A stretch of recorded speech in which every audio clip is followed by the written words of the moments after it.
Congress party द्वारा जनपद मैनपुरी के क्लासिक बैंक्वेट हॉल में कार्यकर्ता सम्मेलन का आयोजन किया गया, जिसमें देर रात्रि के समय वरिष्ठ नेता एवं कांग्रेस के पूर्व विदेश मंत्री सलमान खुर्शीद शिरकत करने पहुंचे, जहां उनका कार्यकर्ताओं द्वारा स्वागत किया गया। कार्यकर्ता सम्मेलन के दौरान सलमान खुर्शीद ने मैनपुरी के सैकड़ों लोगों को कांग्रेस की सदस्यता दिलाई। कार्यकर्ता सम्मेलन के पश्चात सलमान खुर्शीद मीडिया से रूबरू हुए, जहां उन्होंने घोषित चुनाव को लेकर हर्ष व्यक्त करते हुए कहा कि ये इंडिया गठबंधन की पहली जीत है। उन्होंने कहा है कि जाहिर है जब भी गठबंधन होता है तभी कुछ न कुछ योगदान होता है।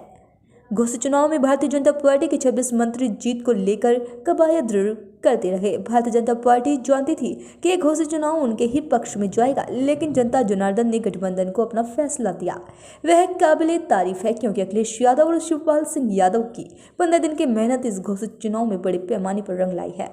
उन्होंने गठबंधन को लेकर कहा कि जिसका जहां जितना भी योगदान हो उसके उतना ही जरूरी करना है।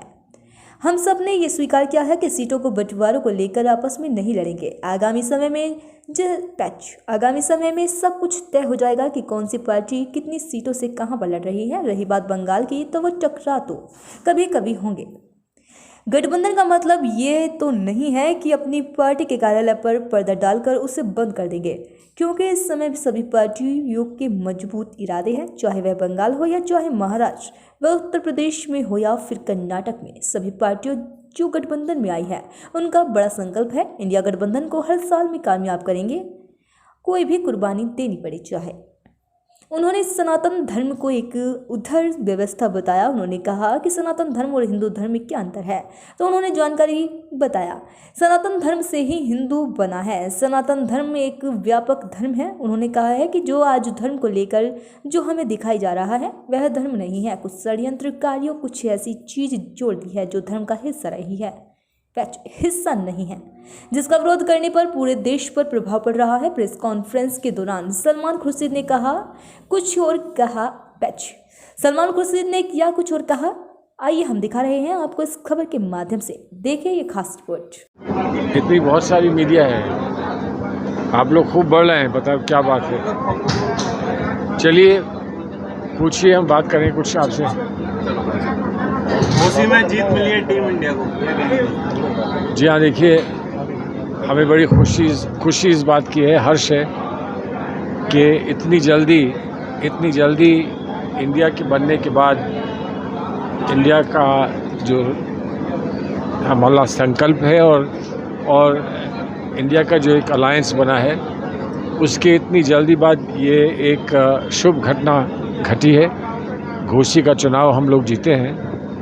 अब जाहिर है जब भी गठबंधन होता है तो कुछ ना कुछ हर एक का उसमें योगदान होता है, कुछ का ज़्यादा कुछ का कम, कहीं पर कुछ। इसलिए हर एक ने अपना अपना इसमें योगदान किया और बहुत शानदार जीत है। जबकि बीजेपी वाले ये मान रहे थे कि घोसी में इस समय उनसे ये सीट नहीं छीनी जा सकती, लेकिन हम लोग जीते हैं और इसके लिए ये हम समझते हैं कि हमारा सौभाग्य है। सारे ही नेता, विशेष वो नेता जो उत्तर प्रदेश से संबंधित है, जिसमें अखिलेश यादव जी हैं, जो संगठन के एक मुख्य चेहरा है उत्तर प्रदेश में और पूरे देश के संगठन में, उनको भी बहुत बहुत बधाई। यूपी के अंदर इंडिया गठबंधन का स्वरूप कैसा होगा? आपकी पार्टी की कितनी सीटें? देखिए, हमारी जो भी गठबंधन में बातचीत हुई है, 3 बार हम लोग मिले हैं। हम लोग 3 बार मिलने के बाद हम लोगों ने एक निर्णय लिया था कि जहाँ जिसका जितना बड़ा योगदान हो सकता है उसको वो योगदान करने का पूर्ण अवसर मिलना चाहिए। हम पहले से 20, 25, 30, 40, 50 की बात ना करें, क्योंकि वो एक अंधाधुन बात करने की बात है।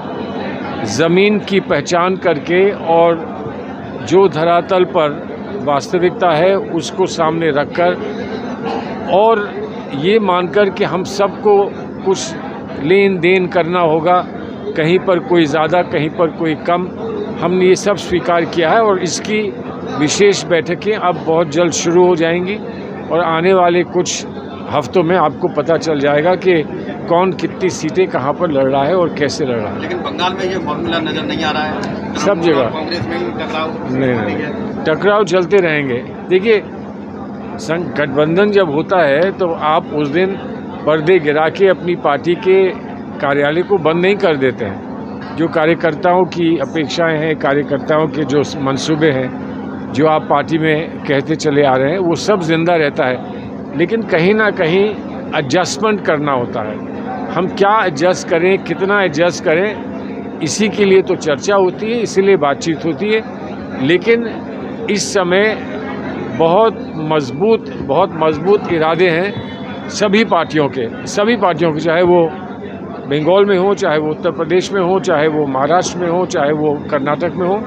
सभी पार्टियां जो गठबंधन में आई हैं, उनका एक बड़ा मजबूत संकल्प है कि हम लोग इसको कामयाब करेंगे और उसके लिए हमको जो भी कुर्बानी देनी होगी वो हम देने के लिए तैयार हैं। इंडिया अलायंस के कई मुख्यमंत्री रात्रि भोज में सम्मिलित हुए हैं। वहीं पे कांग्रेस के मल्लिकार्जुन खड़गे को निमंत्रण न देने से राहुल गांधी नाराज लग रहे हैं। क्या राहुल गांधी इंडिया अलायंस में अकेले पड़ रहे हैं? नहीं, तो बहुत सारे लोग नहीं भी गए, बहुत सारे लोग गए, बहुत सारे लोग नहीं भी गए।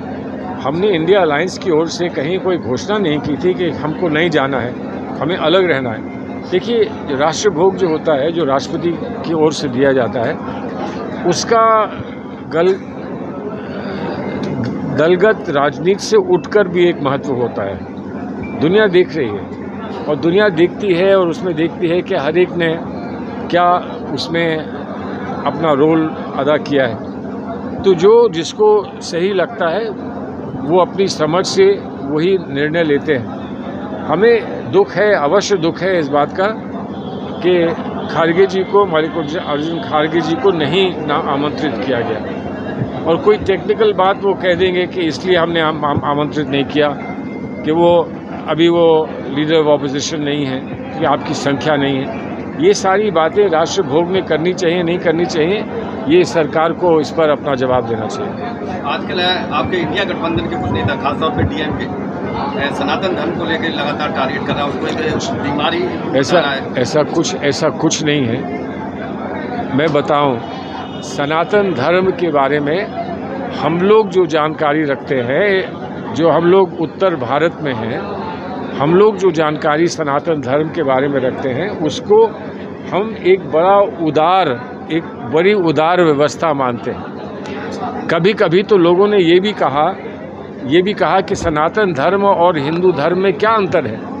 तो हमने हमेशा यही कहा कि हिंदू धर्म जो है वो सनातन धर्म से ही उत्पन्न हुआ है। सनातन धर्म जो है एक व्यापक धर्म है और इसमें कहीं कोई विरोधाभास नहीं हो सकता। लेकिन हमको ये भी मानना पड़ेगा कि हर धार्मिक व्यवस्था हो, सामाजिक व्यवस्था हो, उसमें बहुत सारी चीज़ें वो जुड़ जाती हैं समय समय पर, जो वो उसका हिस्सा नहीं होती हैं। और उसी तरह से जहाँ दक्षिण में परंपरागत रूप से ये माना गया, पेरियार जी ने ये माना या अंबेडकर जी ने ये माना कि जो स्वरूप धर्म का हमको दिखाया जा रहा है वो धर्म नहीं है, उसमें कुछ लोगों ने ऐसी बातें जोड़ दी हैं जो धर्म का हिस्सा नहीं है। सनातन का मतलब होता है जो चीज़ हमेशा हमेशा रहती है। सनातन का धर्म वो नहीं होता कि यहाँ सामाजिक व्यवस्था में हम किसको पूजा करने का अधिकार देंगे, किसको नहीं देंगे। ये बातें बात की हैं।